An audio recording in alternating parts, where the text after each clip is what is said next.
নমস্কাৰ ছাত্ৰ-ছাত্ৰীসকল, বিকাশ এডুকেশ্যন চেনেলৰ সকলোকে আকৌ পুনৰ স্বাগতম জনাইছোঁ। এইটো ভিডিঅ'তে আলোচনা কৰিম অসম জাতীয় বিদ্যালয় ক্লাছ 6ৰ অসমীয়াৰ পাঠ নং 18 পানী। ইয়াৰ আজি প্ৰশ্নোত্তৰখিনি আলোচনা কৰিম। তেনেহ'লে ভিডিঅ'টো স্কিপ নকৰাকৈ শেষলৈকে চাই থাকক। প্ৰথমতে আমাৰ ক নম্বৰটো দিয়া আছে যে ৰাসায়নিক সাৰ উৎপাদন কৰোঁতে পানী কি হিচাপে ব্যৱহৃত হয়। ইয়াৰ উত্তৰটো লিখিব লাগিব যে ৰাসায়নিক সাৰ উৎপাদন কৰোঁতে পানী কেঁচামাল হিচাপে ব্যৱহৃত হয়। তাৰপিছত খ নম্বৰ প্ৰশ্নটো দিয়া আছে যে পানীক প্ৰাকৃতিক সম্পদ বোলাৰ কাৰণ কি। ইয়াৰ উত্তৰটো লিখিব লাগিব যে পানীক আমি প্ৰকৃতিৰ পৰা পাওঁ কাৰণে প্ৰাকৃতিক সম্পদ বোলা হয়। এনেকৈ লিখিলে হৈ যাব। তাৰপিছত ক নম্বৰ প্ৰশ্নটো দিয়া আছে পানীৰ প্ৰধান উৎসকেইটা কি কি। ইয়াৰ উত্তৰটো লিখিব লাগিব যে পানীৰ প্ৰধান উৎসকেইটা হ'ল বৰষুণৰ পানী, ভূপৃষ্ঠৰ পানী আৰু ভূগৰ্ভৰ পানী। এইকেইটা লিখি দিলে হৈ যাব। তাৰপিছত খ নম্বৰ প্ৰশ্নটো দিয়া আছে যে খোৱা পানী কেনে হোৱা উচিত। ইয়াৰ উত্তৰটো লিখিব লাগিব যে খোৱা পানী জীৱাণুমুক্ত হোৱা উচিত। তাৰপিছত নম্বৰ প্ৰশ্নটো দিয়া আছে গাঁও অঞ্চলৰ মানুহে খাবৰ কাৰণে পানী ক'ৰ পৰা ব্যৱহাৰ কৰে। ইয়াৰ উত্তৰটো লিখিব লাগিব যে গাঁও অঞ্চলৰ মানুহে খাবৰ কাৰণে পানী দমকল আৰু কুঁৱাৰ পৰা ব্যৱহাৰ কৰে। এনেকৈ লিখিলে হৈ যাব। তাৰপিছত প্ৰশ্নটো দিয়া আছে যে চম্বল নদী ভাৰতৰ কোন প্ৰদেশত আছে। ইয়াৰ উত্তৰটো লিখিব লাগিব যে চম্বল নদী ভাৰতৰ মধ্য প্ৰদেশত আছে। তাৰপিছত দ্বিতীয় নম্বৰ প্ৰশ্নটো দিয়া আছে যে দূষিত পানীৰ পৰা হোৱা কেইবিধমান ৰোগৰ নাম লিখা। ইয়াৰ উত্তৰটো লিখিব লাগিব যে দূষিত পানীৰ পৰা হোৱা ৰোগৰ নাম হ'ল পেটৰ নানা মাৰাত্মক ৰোগ, কলেৰা, টাইফয়েড আদি। এইকেইটা লিখি দিলে হৈ যাব। তাৰপিছত প্ৰশ্নটো দিয়া আছে যে ইয়াৰ পিছৰ 2 নম্বৰখিনি যে 3-4টা মান বাক্যত হোৱাকৈ উত্তৰ লিখা। ইয়াৰ প্ৰথম আমাৰ ক নম্বৰ প্ৰশ্নটো দিয়া আছে যে জলচক্ৰ বুলিলে কি বুজায়। ইয়াৰ উত্তৰটো লিখিব লাগিব যে সূৰ্যৰ তাপত পুখুৰী, নদী, জান-জুৰি আদি পানী ভাপ হৈ ওপৰলৈ উঠে। পাছত সেইবোৰ ডাৱৰ হয় আৰু বৰষুণৰ ৰূপত মাটিলৈ নামি আহে। তাৰে কিছু অংশ মাটিৰ তললৈ সোমাই যায় আৰু বাকীবোৰ পুনৰ ভাপ হয়। এইদৰে চলি থকা চক্ৰটোক জলচক্ৰ বুলি কোৱা হয়।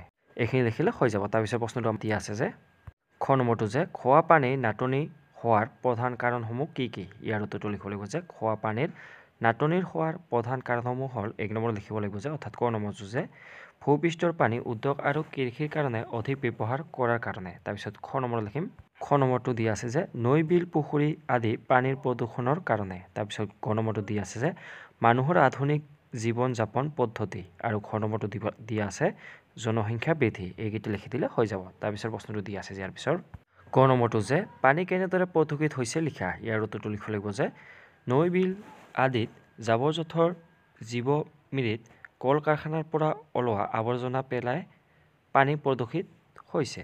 এনেকৈ লিখিলে হৈ যাব। তাৰপিছত 3 নম্বৰ প্ৰশ্নখিনি আমাৰ দিয়া আছে যে পানীৰ ব্যৱহাৰৰ সম্পৰ্কে এটি টোকা লিখা। ইয়াৰ উত্তৰটো লিখিলে হ'ল এনেকৈ যে পানী আমি বিভিন্ন কামত ব্যৱহাৰ কৰোঁ। পানী খাবলৈ, গা ধুবলৈ, কাপোৰ ধুবলৈ, বাচন বৰ্তন ধুবলৈ, ফুলনি গছ পুলিত দিবলৈ, খেতি পথাৰতো পানী ব্যৱহাৰ কৰা হয়। ঘৰুৱা কামবোৰৰ উপৰিও কল কাৰখানা, বিভিন্ন উদ্যোগ পাতিতো পানী ব্যৱহাৰ কৰা হয়।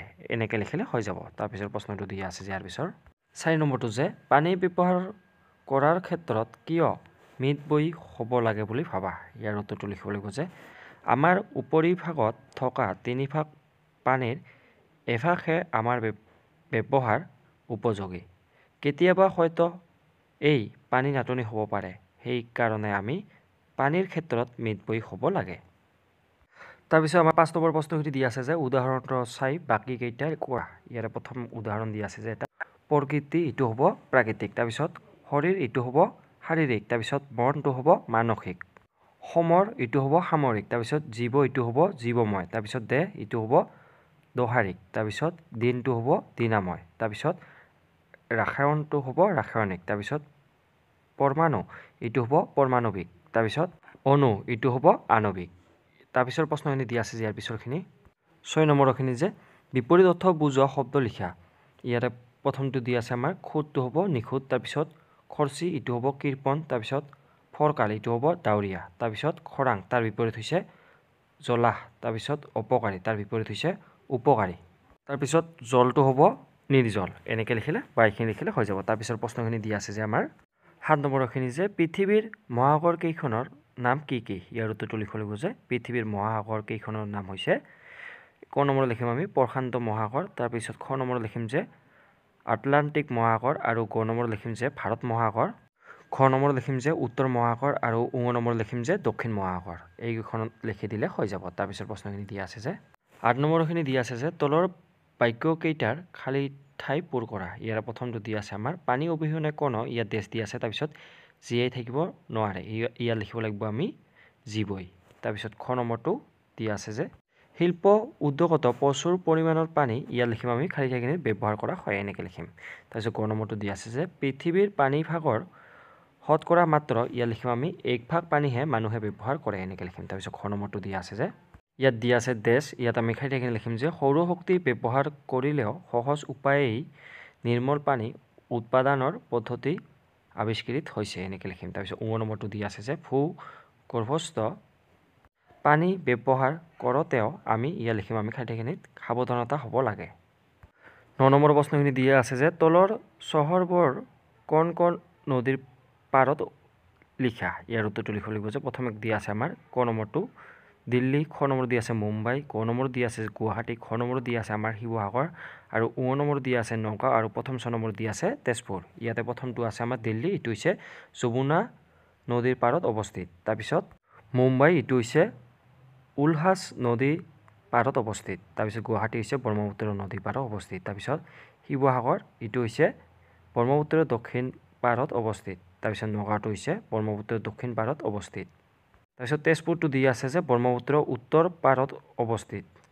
তাৰপিছত আমাৰ 10 নম্বৰ প্ৰশ্নটো দিয়া আছে যে পানীৰ অভাৱৰ ফলত কি কি সমস্যা হ'ব পাৰে ভাবি লিখা। ইয়াৰ উত্তৰটো এনেকৈ লিখিলে হ'ল যে পানীয়ে হৈছে আমাৰ প্ৰাণ। যদি আমি পানীৰ অভাৱত ভুগিব লগা হয় তেন্তে এই পৃথিৱীত কোনো মানুহ জীয়াই নাথাকিব।